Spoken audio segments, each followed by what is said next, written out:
Translation. I offer my respectful obeisance unto Lord Vasudeva, who is all-pervading, to the Lord's fierce form as Lord Nrsingadev, to the Lord's form as an animal, Lord Varahadev, to Lord Dattatreya, who preached impersonalism, to Lord Buddha, and to all other incarnations. I offer my respectful obeisance unto the Lord, who has no material qualities, but accepts the three qualities, goodness, passion, and ignorance, within this material world. I also offer my respectful obeisances unto the impersonal Brahman effulgence. Hare Krishna. Purport. In the previous verses, it has been described that although the Supreme Personality of Godhead has no material form, he accepts innumerable forms to favour his devotees and kill the demons. As stated in Srimad Bhagavatam, there are so many incarnations of the Supreme Personality of Godhead that they are all like the waves of a river. The waves of the river flow incessantly, and no one can count how many waves there are. Similarly, no one can calculate when and how the different incarnations of the Lord appear according to the necessities of time, place, and candidates. The Lord appears perpetually, as Krishna says in Bhagavad Gita 4:7, Yada yada hi dharmasya glanir bhavati bharata abhutanam adharmasya tadatmanam srijamyaham. Whenever and wherever there is a decline in religious practice, O descendant of Bharat, and a predominant rise of irreligion, at that time I descend myself. In the material world there is always a possibility of deviation from Krishna consciousness, and therefore Krishna and his devotees always act in various forms to curb such godlessness. Even impersonalists who stress the knowledge feature of the Supreme Personality of Godhead want to merge into the effulgence of the Lord. Therefore, here the word Jnana Ganaya indicates that for atheists who disbelieve in the form and existence of the Lord, all these various incarnations appear. Since the Lord comes to teach in so many forms, no one can say that there is no God. The word Jnana Ganaya is especially used here to refer to those whose knowledge has become solidified by dint of their searching for the Lord through speculative philosophical understanding.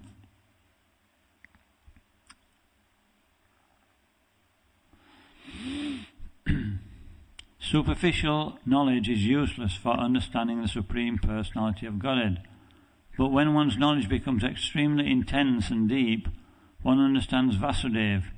Vasudeva sarvam iti sa mahatma sadurlabhaha. A jnani attains this stage after many, many births. Therefore the word Jnana Ganaya is used here. The word Shantaya indicates that Lord Vasudeva is situated in everyone's heart, but does not act with the living entities. Impersonalist jnanis realize Vasudeva when they are fully mature in knowledge. Vasudeva saramiti samahatma sadurlabhaha.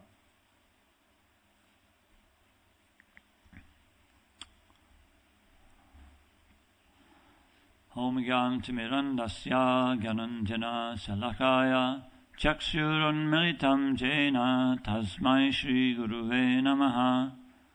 Sri Chaitanya Manobishtam Stapitam Yena Bhutale Swayam Rupa Kadamayam Dadati Svapadantikam.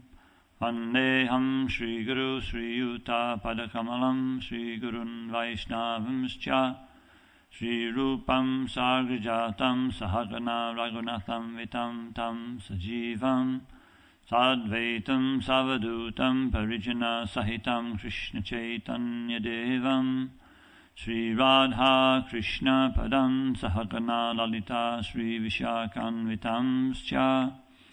He Krishna Karuna Sindhu Dinabando Jagatpate Gopisha Gopika Kanta Radha Kanta Namostute Tapta Kanchana Gorangi Radhe Vrindavaneshwari Rishavanu Sute Devi Pranamami Hari Priye Panchakalpatarubhyascha Kripa Sindhu Bhayevacha Patitanam Pavanebhyo Vaishnavebhyo Namo Namaha Jai Shri Krishna Chaitanya Prabhu Nityananda Sri Advaita Gadadha Sri Vasadi Gaura Bhakta Vrinda Hare Krishna Krishna Krishna Hare Hare Hare Rama Rama Rama Hare Hare.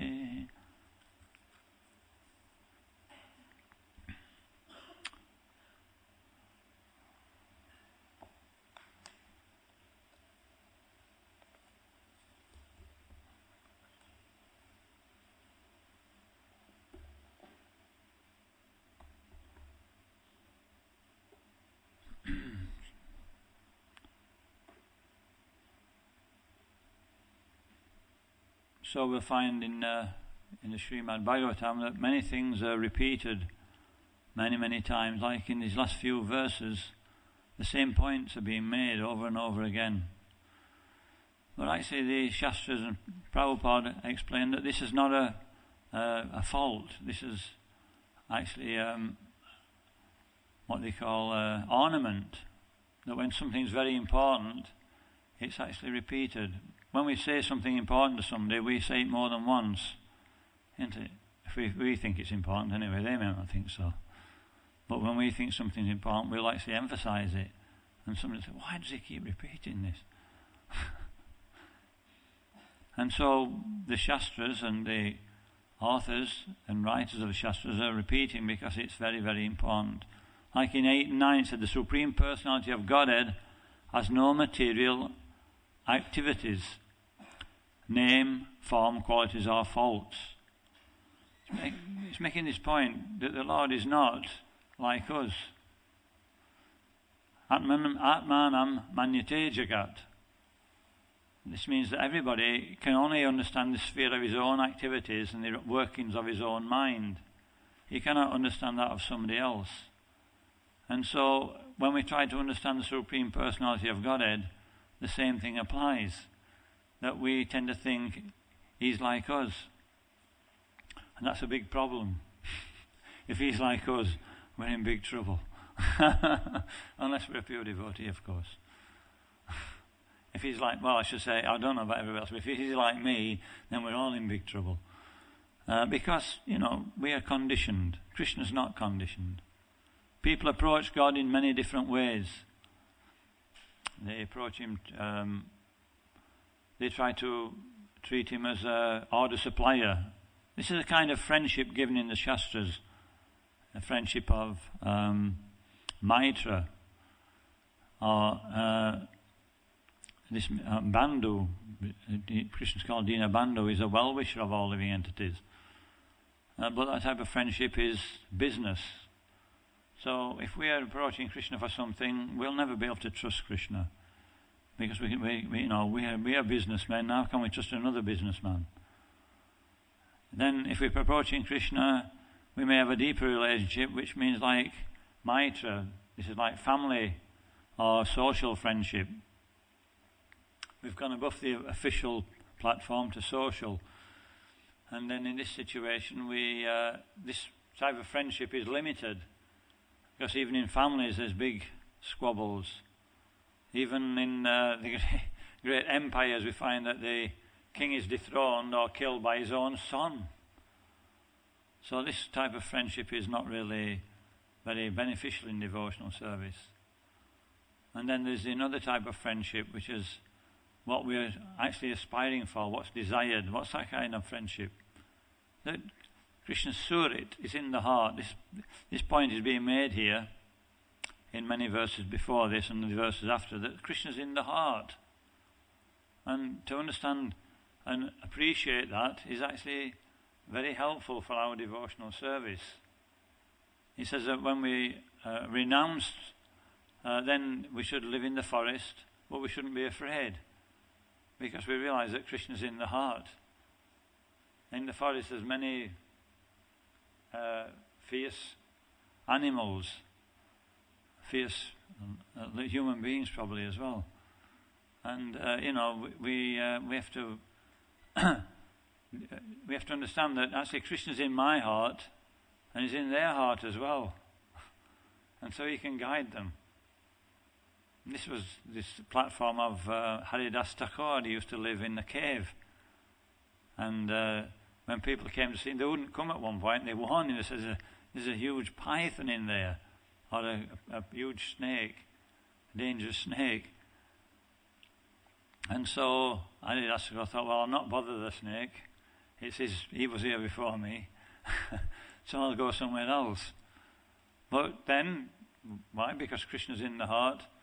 The snake slithered out of the cave and left Haridas Thakur on his own. And so that's the reality that what's that? Narayana prasave na kutushchana bibite svarga apavarga narakeshu arpitulyasa darsanam. That a devotee is not really fearful of any situation because he has that deep understanding that Krishna's always there. He's in charge of the situation. So why has he got to fear? He has to depend on Krishna. A young child is not frightened when he's in the presence of the father, because the father is giving all protection and he's fully dependent. And so this is one of the particular qualities that's related here. It says that Krishna is not material. He's not under the modes of nature. If we can understand that, what does the Bhagavad Gita say if we understand this? Janma karma chame divyam evam yo veti tatvata chaktvidi punarjam naiti mameti sarjana. If we can actually factually understand that, then we don't come back to this material world. Do we all understand that? We can probably understand it when we read Bhagavad Gita superficially, but it's not really realized that Krishna is our well-wishing friend and that he's always there for us. This is what it really means, that he's not part of the material world. He's not conditioned soul. One conditioned soul cannot help another conditioned soul. But all conditioned souls in this world, what are they doing? They're depending on other conditioned souls. This is the choice we have, isn't it, in devotional, in life. We can either depend on Krishna, or we can depend on the material world, the Krishna's external energy, and then automatically we're depending on so many other living entities. And what's that dependence going to bring us? If they're conditioned, we're conditioned, there's no benefit. And so this is the situation, that there's always a fearful condition, isn't there? We're never satisfied. Bhayam, fear is there. Dvityapi nivasataha, shat. Means we're seen on the platform of duality. We're not seeing how Krishna is transcendental to this material world. He can actually give me due guidance in my life at every moment. And therefore we're always taking shelter of our mind and other living entities. So, Gajendra, typical example. People think that Janmaish Arya Shruta Shribir, Janma, high birth, I'm safe, I'm a king, I have plenty of money, or I'm an aristocracy. Everybody's listening to me, everybody's bowing down before me. Aishvarya, wealth, even if we're not born in a high family, if we've got plenty of money, it's just the same nowadays, isn't it? At one time, it wasn't like that. Well, I see, even in Lord Chaitanya's time, one great king, just before Lord Chaitanya appeared, I forget his name, Raj something or other, and the Survanik families in West Bengal, they owned gold and land, and the king had to take loans from them for his kingdom, and eventually he wasn't paying them back, so they stopped it. So who's more powerful nowadays? Even then, who was more powerful? The Kali Yuga had already started 500 years ago, 5,000 years ago actually. So money speaks. So Aishvarya. We're proud of our Aishvarya. Shruta. We think we learn a little bit of Shastra and we're okay. No, this is actually most people don't learn the proper Shastra. So, and in the Western world, especially, people are so proud of their education. But what does it actually bring them? Does it bring them any difference from anybody else? No. Shruta and Shribir. And what's Shribir? People who are very, very beautiful become very, very proud also. And so Gajendra, big body, very powerful person, king of the elephants, sporting in the water, but he gets into a difficult situation. This is the material world, isn't it? That even no matter how powerful we are, there's always somebody better than us. Has anybody noticed that? And it's made like that. We strive and strive to become better than others, and we always find there's somebody a bit better. Disappointment. You know, we can regress down to the lower planets, and there's somebody there's always somebody who's more demoniac than us. We'll never get to the bottom, and there's always somebody more better than us the other way. So Gajendra's thinking is so powerful, but at some point he starts to realize that, wait a minute, I'm going to lose. And at that point he starts to remember his devotional service he's performed in past lives. And even under great pain, it says, he's in agony. A crocodile wrapped round, his jaws are wrapped round his leg. And he starts to pray to the Supreme Personality of Godhead. And these are the prayers that we're hearing now. And so this is our material life. It's devotional service is meant for purification, that we'll find that every day there's some either physical or there's some mental disturbance or some obstacle. And this is actually good for us, because when there's some obstacle, when there's some resistance, what does it do? It builds up our strength. Is that right? If we're always having it easy, we don't actually exercise this spiritual muscle like the weightlifters. They'll exercise and they'll go a little bit beyond what they did last time to actually increase their strength. So Krishna's doing that with us in the material world. And in this particular syndrome, in this particular instance, Gajendra's having a real big test. And but it's coming out successful. And he's praying that you're not understandable within this material. What's the verse again? Let's come back to it. I offer my respectful obeisance to Vasudeva, who is all-pervading, to the Lord's fierce form as Lord Nrsingadev, to the Lord's form as an animal, Varaha, to Dattatreya, who is preaching impersonalism, to Buddha and all the other incarnations. And it says that he accepts the three qualities of material nature. All-pervading, a fierce form. He has no material qualities. This is the point that's been made in many verses up to this point. No material qualities. And Queen Kunti, when she gives that prayer about how she doesn't want these opulences, they make her they divert her from the path of devotional service. And then she prays Namashe Purusham Twadhyam, Ishvaram Prakrite Param, Alakshanam, Alakshyam Sarvabhutanam, Antarbahir Avastitam. She says, O Krishna, I offer my obeisance unto you because you are the eternal personality and unaffected by the qualities of the material world. You are existing both within and without everything, yet you are invisible to all. Alakshanam. And so this is devotional service means instead of Krishna being Alakshayam, becoming Lakshyam, visible to our eyes at every moment. And this is the process, is that these obstacles or this resistance we find in going forward is helping us to go deeper into devotional service. Because at the end of this particular purport, he says that the word jnana gnaya is especially used here to refer to those whose knowledge has been solidified by dint of searching for the Lord through speculative philosophical understanding. Specifical knowledge is useless for understanding the Supreme Personality of Godhead, but when one's understanding becomes extremely intense and deep, one understands Vasudev. Vasudevam Sarvamiti Samahatma Sadurlabha.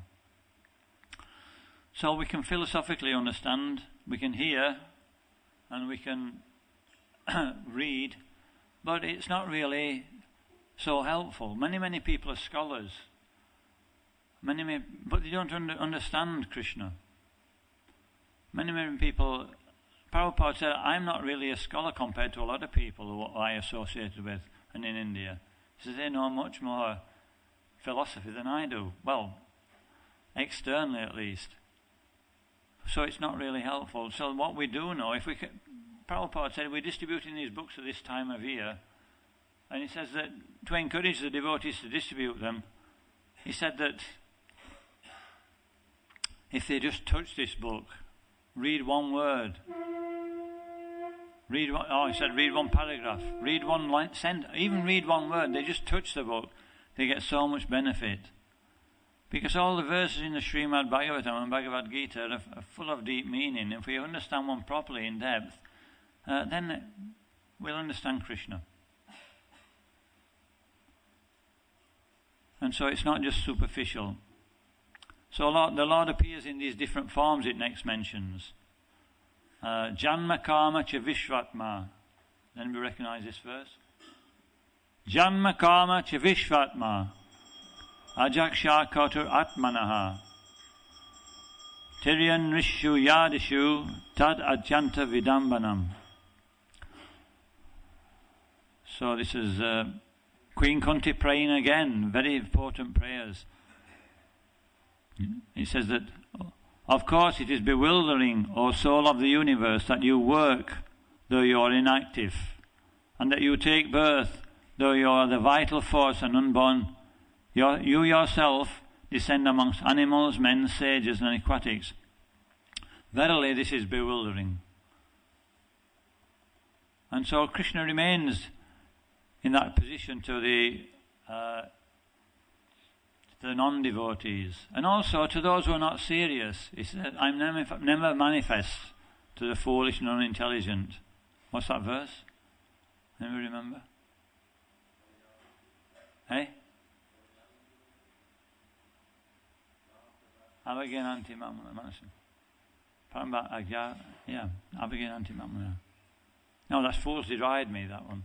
When I descend in my human form. Naham Prakasha Sarvasha Yogamaya Samrita. This Yogamaya covering is there. So a devotee is becoming increasingly more deep about his devotional service. And when it reaches the right depth, then Krishna can actually is revealing all the time, little by little. Yeyata mam svadyante tam sataiva bhavajameham. As they surrender unto me, then I'll reward accordingly. So this is what we are going deep into devotional service. The different incarnations are there according to time, place and circumstance. In previous ages, he appeared as a turtle, as a, kurma, or as a hog, and as a half man, half lion. So would it be very helpful if he appeared in those forms in this age? It might be. When we ask people on the street, what do you like reading? Horror. Or, something, or murder. This is 90% of people answer these things. So what kind of mentality is it? So maybe Lord Nrsimhadev should have appeared in this age.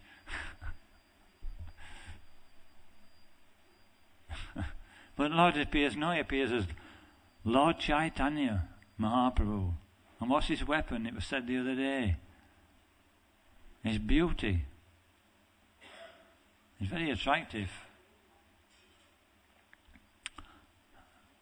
very attractive to the conditioned souls. But also his other weapon is the holy name. This is a secret weapon. So the Lord's appearing on time in each universe according to time, place and circumstance. So the Lord's appearing for our benefit. This is the point.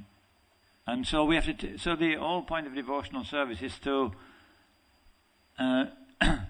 take on board that the Lord is trying to appear before us, and we should be trying to actually see Him, not just mechanically performing devotional service. So understanding Krishna's transcendental position means application, not just superficial practice. When we're practicing things in devotional service, what are we doing them for? This is what we have to be asking ourselves. We always come back to this question: why am I doing this? Who am I doing it for? We'll be surprised at the answers we get. We may be doing it for ourselves. Well, that's good. At least we're actually following the right process. Next point, what else could we be doing devotional service for? Next thing, instead of doing it just for myself, then maybe I should do it for others. And so this comes by preaching. This is the next stage. And then the next point is when we are actually all together trying to serve Krishna and preach, are we actually getting in one another's way? Maybe that's also there. So Prabhupada said actually that intelligence and organisation would also be there. I was reading about Prabhupada in the Great Transcendental Adventure in Kurma's book, and when he was in Australia, it's talking about the successes and failures they had. And at one point there was one devotee called Siddha Swarup. He was a Prabhupada disciple, but before he came to the movement, he had many followers. He was a spiritual personality. He was following a particular system. And then he became attracted to devotional service because of Prabhupada's association. And then he also attracted, all his followers came with him. And so Prabhupada at one point said he was a pure devotee. And at some point he became a little bit disturbed about the book distribution, how the devotees were using so many what seemingly untoward ways to distribute books. And so there's a rift in the movement. And one of Siddha Swarup's followers, he was in charge of a temple in New Zealand. But he wasn't one of his followers, he was one of his admirers. He was also a sannyasi. And he came to the conclusion that ISKCON would have to buy the temple off him if they wanted it back. And Prabhupada said, just see how Maya works. He thinks it's his temple.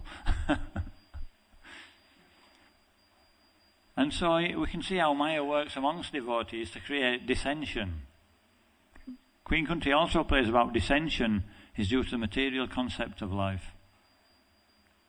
But Prabhupada in this situation, the point we're making is treading on one another's toes by not seeing Krishna in the equation. And Prabhupada, even in that situation, although they got so far off the mark, he still tried to keep that devotee connected to devotional service. He was juggling. You know these people who have the plates, they get one plate going, then another one, then another one, and they've got, maybe 15 plates going, and he's running from one end to the other. Is that still going? You still see it on television sometimes? Well, how do you know?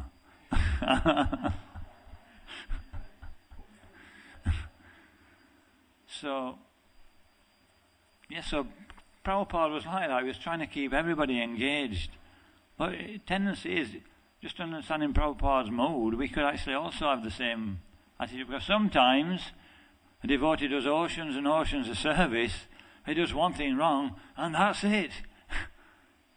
Sometimes we have that opposite mentality. And so, what's the quality of our devotional service? So we should be singing, what does Krishna want? Tvam bhakti yoga paribhavita ritsaroja ase srutekshita patana novarta pumsham yad yat urgaya vibhavayanti tat tat vapu pranayase sad anugrahaya. So Krishna appears before the devotee in the way that the devotee is always thought about him during his life. And so this is very instructive to us, that we're developing the consciousness of Krishna, because depending on how we see Krishna, that's how we'll be successful in our devotional service. If we're seeing Krishna at every moment, then we'll see Krishna at the end of life. If we're not seeing Krishna at every moment, then we'll see other things at the end of life. He even appears to the atheist in a particular form. Is that right? It's not that they haven't got thoughts in their head at the time of death. He appears all-devouring death, all-fearful situation. And so it's deep devotional service. We're introspective devotional service. We're asking our questions. What am I trying to achieve at this particular moment in time? How is it affecting the people we're trying to actually make devotees? How is it affecting the other devotees? This decision I'm making now, if I'm in a particular, particular department, how is it going to affect other departments? Tough. Sometimes sometimes it's like that, isn't it? No, we're trying to be a unit. So a devotee is very Prabhupada was conscious about every aspect of this movement. He'd be walking past an insignificant devotee and he'd look at him and he'd understand his mentality and he'd speak to him in such a way that he enlivened that person. And so this is what we're aiming for, that standard that Prabhupada set. And that when we're actually all on that platform, then there'll be things will go very nicely. Atak Sri Krishna Namadi Namavet Gremindriyai. So these senses have to become purified. What's that verse? Sarvapadi. We're full of designations, and we bring these designations into devotional service. And this is what causes the problems. When we bring designations in, then we've got designations when we're trying to work together. And in the material world, what do they say? They say, fences create good. Eh? You have to speak up. Fences create good. Friends. You know, that's what they're saying. Yes. You know, if you don't get on with somebody, put a fence up. And then you don't fall out with him. You know what I mean? Fences create good friends. So if that happens in devotional service, we're finished. And that's what we do. Unwittingly, we make decisions, you know, because we're trying to, it says, trying to see Krishna here. If we're seeing Krishna in this situation, wait a minute, Krishna's in his heart as well. He's inspiring him to do devotional service. So maybe I should actually try and cooperate with him. What do you think? Be a good idea, wouldn't it? But if we forget that, then we start putting these fences up, and never the twain shall meet. And superficially, Haribol. But internally, it's not Haribol. And then what happens is that we go down, you know, sometimes we think, you know, why are we experiencing so many difficulties? Why can't we get on? So these are upadis, sarvapadi, Bhavini Muktam. Yeah, we practice with this material body, but we're trying to get rid of it. Yes, we're trying to get rid of it. We're not trying to keep it. So therefore, we have to internally, we're practicing on a different platform. That's the goal. We're trying to see Krishna in every situation. So anyway, it's getting to half past. The second part of this purport was talking about impersonalism. Atapi te deva bhajam bhuja dvaya prasada lasenu grihita eva hi janati tatvam bhagavan mahimno nachanya ekopi chiram vichinvam. Has anybody heard this verse? It says, my Lord, if one is favoured by even a slight trace of your mercy, of your lotus feet, he can understand the greatness of your personality. But those who speculate to understand the Supreme Personality of Godhead are unable to know you, even though they continue to study the Vedas for many years together. So Lord Brahma is praying for the power to create. He wants to see Krishna. Krishna wants to give his energy. That's why all these incarnations are in this material world. So this impersonalism is when Prabhupada came to the West, when I first started reading the Science of Self-Realization, I thought, why every page is mentioning this? It seemed like nearly every page I read, it was mentioning impersonalism. I thought, well, why is he mentioning this? Everybody knows that there's a God. You know, we may not believe in God, but in the West, you know, there's a God. And that's it. You either believe in him or you don't. And why all this impersonalism? Because it's actually deep-rooted. You look back to Prabhupada said, one of Prabhupada's devotees said to Prabhupada, this materialistic civilization's been here for a long time, Prabhupada. He said, no. In the West anyway. He said, no, just last couple of 100 years, that's all. And if you notice, when you go out driving in the lanes and you get off the motorway, you go into the countryside, and you'll come past the villages. What's in the middle of every village? A church. Yeah, it looks beautiful. There's the village was centered around a beautiful church, which took probably many, many years to build. There's personalism there. What do we do now I went to Milton Keynes. Now, and this is the new city of the South Midlands, isn't it? And then there's one up in Liverpool, Manchester. They call it what do they call that one? Starts with S. It's got all really imaginative names, like Black Rod Avenue, and so Milton Keynes is a bit like that. Do you see any? Does it look like a nice hamlet with a church in the middle? It's just blocks everywhere, and everything looks the same. So I say impersonalism creeps into society when God is not in the centre, in our very way we think, the buildings that we build. So Prabhupada, in the beginning of the Bhagavad Gita, that's the first thing he attacks, this impersonalism. I'll just read out a few arguments he gives. In 2.12 he says, Natuvevaham jatunasam. He's talking about, never was there a time when I did not exist, Krishna speaking, nor you, nor all these kings, nor in the future shall we ever cease to be. He's talking in the plural. He's talking in the plural. And what arguments does Prabhupada? So in the verse, he refers to we. We are eternally we. Then in the verse he says, the Mayavadis may say impersonalism is material, that there's duality of the body and the soul in material life, but when we achieve perfection, we all merge. So what does Prabhupada say?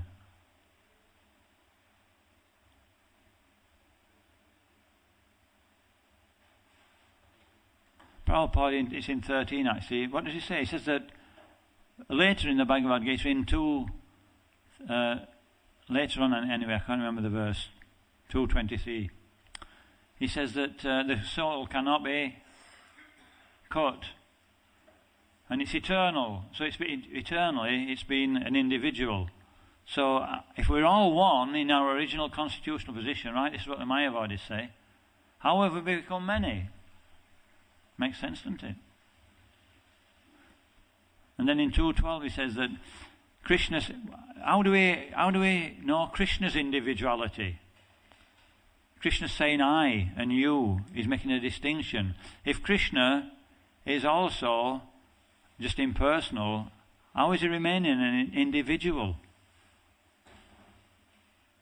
Krishna's speaking. Then next one. If Krishna is an ordinary person, how can he deliver transcendental knowledge? He must be something different to us.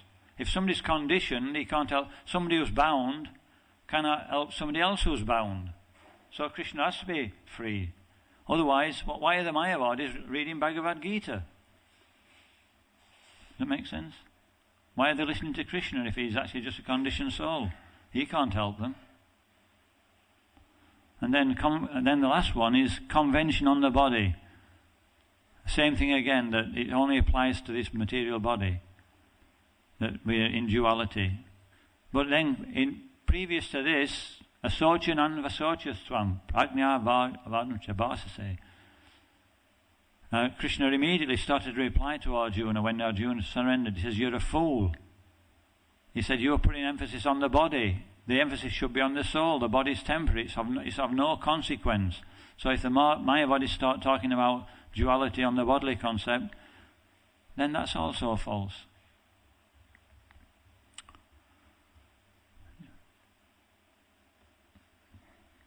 Anything else on impersonalism?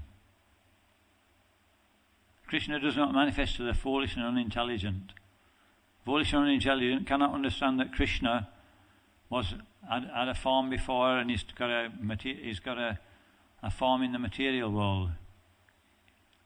What is it? It said, I was formless before. They think he was formless before, and now he's achieved this form. He said, no, I've had a form before I came to this material world. Fools can't understand that.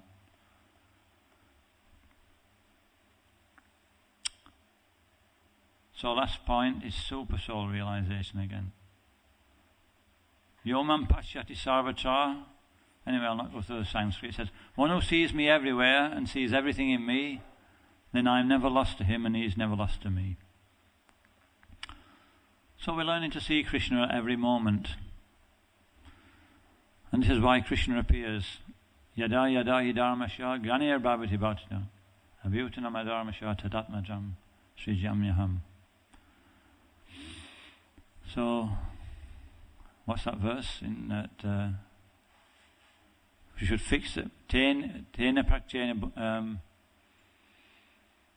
So we should fix the mind on Krishna by all means. Tasmat sarvashu kaleshu man anusmarya yugyacha maya pita manobhadya yepi mami vashai she ashamshaya. Therefore, Arjuna, you should always think of me in the form of Krishna. With your activities dedicated to me and your mind fixed on me, you will attain me without a doubt. This is Krishna consciousness. It's not unconsciousness, it's consciousness. Okay, so we can stop there.